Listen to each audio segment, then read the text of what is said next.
भगवान शंकर और गरीब की खीर। एक गांव में हरीश नाम का एक दूध वाला रहता था। उसके पास 2 भैंसें थी। वो रोज सुबह उन भैंसों का दूध निकालता और गांव में बेचने के लिए चला जाता था। हरीश का एक नियम था, पूरे गांव में दूध देने के बाद जो दूध बचता था उसे वो मंदिर में जाकर महादेव के शिवलिंग पर चढ़ा दिया करता था। उसका दोस्त रोहतास उसे रोजाना ऐसा करते हुए देखता था। एक दिन रोहतास हरीश से कहने लगा, हरीश, तू इतनी मेहनत से पूरे गांव में दूध बेचता है और जो दूध बच जाता है उसे तू शिवलिंग पर चढ़ा देता है।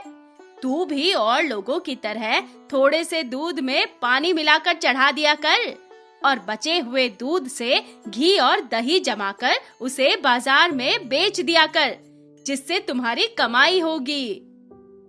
रोहतास, महादेव मेरे पिता जैसे हैं और महादेव की कृपा से ही मेरी इतनी कमाई हो जाती है जिससे मैं अपना पेट भर सकता हूँ और खुश रह सकता हूँ।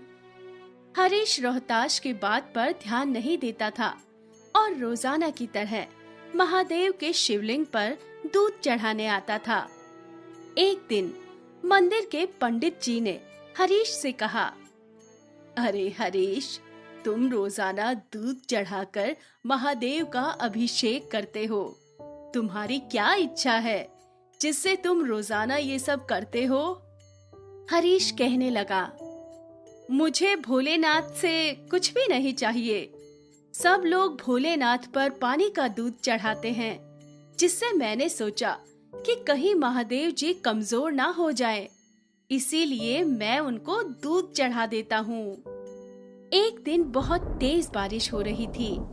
बारिश के कारण हरीश दूध बेचने नहीं जा पाया। उसका सारा दूध बच गया। उसने सोचा कि आज मैं सारा दूध शिवलिंग पर चढ़ा आता हूँ। हरीश दूध को मंदिर में ले गया। वहाँ पंडित जी ने कहा, अरे हरीश, तुम इतना दूध शिवलिंग पर चढ़ा दोगे तो ये सारा दूध खराब हो जाएगा। तुम एक काम करो, इस सारे दूध की खीर बनवाकर शिव जी का भोग लगाकर पूरे गांव में प्रसाद बांट दो, जिससे तुम्हें पुण्य मिलेगा। हरीश कहने लगा, अरे पंडित जी, आपने तो बहुत अच्छा सुझाव दिया है। मैं अभी बाजार जाकर खीर का सामान लेकर आता हूँ। हरीश ने बाजार से खीर का सामान लाकर खीर बनाई और महादेव को भोग चढ़ाकर पूरे गांव में खीर का प्रसाद बांट दिया। वहाँ कैलाश पर्वत पर महादेव के मुंह पर लगी खीर देखकर पार्वती जी महादेव से बोली, ये तो जरूर श्री कृष्ण की भेजी हुई चमत्कारी गाय लगती है। महादेव जी बोले, देवी पार्वती, मेरा एक हरीश प्रिय भक्त है। वो रोजाना मुझे दूध का भोग लगाता है और आज तो उसने खीर का भोग लगाया है। उसकी भक्ति ने मेरा मन जीत लिया है। वो मुझे पिता मानता है और मेरी बहुत चिंता भी करता है। मुझे मेरे शिवलिंग पर रोजाना बिना पानी मिला दूध चढ़ाता है और मेरा भोला भाला भक्त ये सोचता है कि कहीं मैं पानी में मिला हुआ दूध पीकर कमजोर ना हो जाऊं, इसीलिए मेरा रोजाना दूध से अभिषेक करता है। देवी पार्वती कहती हैं, हे महादेव, फिर तो हमें इन पर कृपा करने के लिए इनकी परीक्षा लेनी पड़ेगी।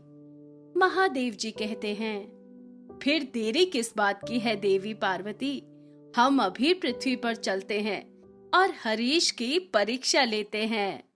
महादेव और पार्वती जी ने सेठ सेठानी का भेष बना लिया और हरीश के घर पहुंच गए।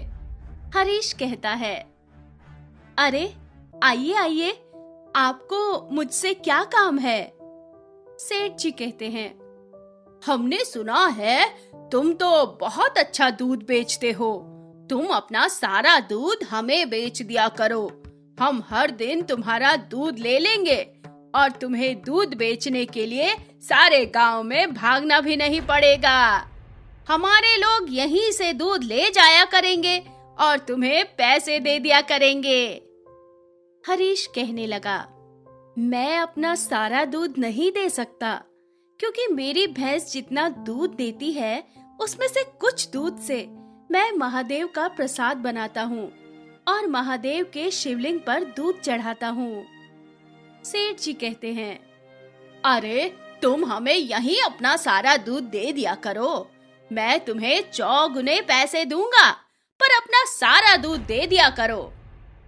मैं आपको सारा दूध नहीं दे सकता।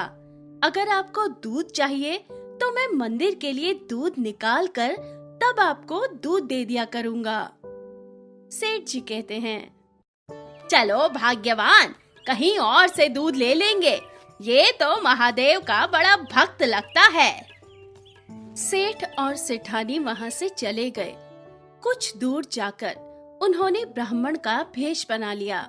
महादेव पार्वती जी से कहते हैं, देवी पार्वती, अब हमें अपने भक्त की परीक्षा किसी और तरह से लेनी पड़ेगी। महादेव और पार्वती जी मंदिर की सीढ़ियों पर बैठ गए। हरीश दूध बेचकर महादेव पर दूध चढ़ाने के लिए आ रहा था। हरीश ने गरीब ब्राह्मण और उनकी पत्नी को रोते हुए देखा तो हरीश ने कहा, आपको क्या मदद चाहिए? आप रो क्यों रहे हैं? क्या मैं आपकी कुछ मदद कर सकता हूँ? ब्राह्मण कहता है, बेटा, हम कई दिनों से भूखे हैं, हमारे पास खाने के लिए कुछ भी नहीं है। हरीश कहता है, आप चिंता मत करो, मेरे पास दूध है और इस डिब्बे में खीर है। आप ये दूध पी लो और ये खीर भी खा लो, इससे आपका थोड़ा पेट भर जाएगा। ब्राह्मण कहने लगा, महादेव तुम्हारा भला करें बेटा। ब्राह्मण की पत्नी कहती है, पर बेटा, तुम ये दूध महादेव पर चढ़ाने के लिए लाए थे, तुमने ये दूध हमें दे दिया। तुम अपना रोजाना का नियम क्यों तोड़ रहे हो? यदि मैं ये दूध और खीर महादेव पर चढ़ाने के लिए जाता तो महादेव भी इसे ग्रहण नहीं करते, क्योंकि मेरी तरह वो आपके भी तो पिता है। और भला मैं महादेव की संतान को ऐसे भूखा कैसे छोड़ देता? हरीश की भोली भाली बातों को सुनकर ब्राह्मण और उनकी पत्नी अपनी महादेव और पार्वती जी के रूप में आ जाते हैं। उन्हें देखकर हरीश उनके चरणों में गिर जाता है। महादेव जी कहते हैं, हरीश, मैं तुम्हारी सच्ची भक्ति से बहुत प्रसन्न हूँ। मांगो, तुम्हें क्या चाहिए? प्रभु, मुझे आपकी भक्ति के अलावा कुछ भी नहीं चाहिए। मुझे आपकी भक्ति करने से जो खुशी मिलती है उससे बढ़कर मेरे लिए कुछ भी नहीं है। हरीश, तुम मेरे सच्चे भक्त हो। आज के बाद तुम्हारे जीवन में कोई दुख नहीं रहेगा। मेरा आशीर्वाद सदैव तुम्हारे साथ रहेगा। ऐसा कहकर महादेव और माता पार्वती अंतर ध्यान हो जाते हैं। उस दिन के बाद से हरीश का जीवन सुखों से भर जाता है।